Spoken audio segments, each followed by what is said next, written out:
আমাদের দেশে কিছু স্বঘোষিত অতি দেশপ্রেমিক মানুষ আছে যারা করে কি, কেউ যদি পাকিস্তান জিন্দাবাদ বা কেউ যদি প্রধানমন্ত্রী সম্পর্কে কোনো কুরুচিকর মন্তব্য অথবা কেউ যদি সেনাবাহিনীর অপমানজনক কোনো পোস্ট করে থাকে বা কোনো মন্তব্য দিয়ে থাকে, সেই সমস্ত মানুষকে এই তথাকথিত অতি দেশপ্রেমিক মানুষেরা গিয়ে আইন নিজের হাতে তুলে নিয়ে উত্তম মাধ্যম দিয়ে শায়েস্তা করে ছেড়ে দেয়, তারপরে পুলিশের হাতে তুলে দেয়।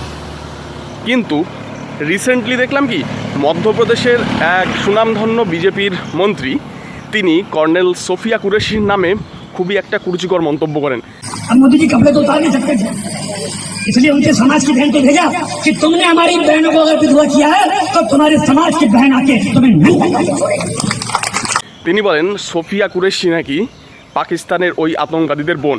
মানে যেহেতু সোফিয়া কুরেশি ভারতীয় আর্ম ফোর্সকে রিপ্রেজেন্ট করে, তাহলে তার নামে এরকম ধরনের মন্তব্য মানে সম্পূর্ণ সেনাবাহিনীর ওপর কাদা ছড়ানো।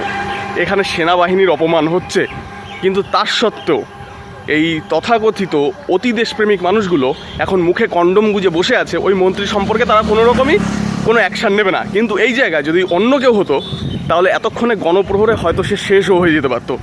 এখানে তারা কোনো কথা এই জন্য বলছে না কারণ এটা তাদের জাত ভাই, এর এগেনস্টে কিছু বলা যাবে না। এই ম্যাটারটা অলরেডি সুপ্রিম কোর্ট পর্যন্ত পৌঁছে গেছে।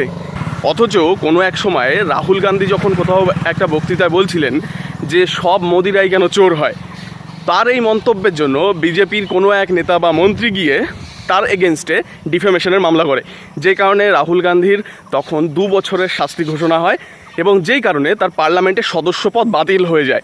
যদিও পরবর্তীকালে সুপ্রিম কোর্টের হস্তক্ষেপের জন্য এই শাস্তিটা বহাল থাকে না এবং রাহুল গান্ধী পরবর্তীকালে তার পার্লামেন্টের সদস্যপদটা ফিরে পায়।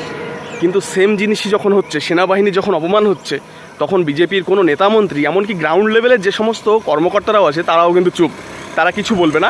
কেননা এটা তাদের জাত ভাই বলেছে।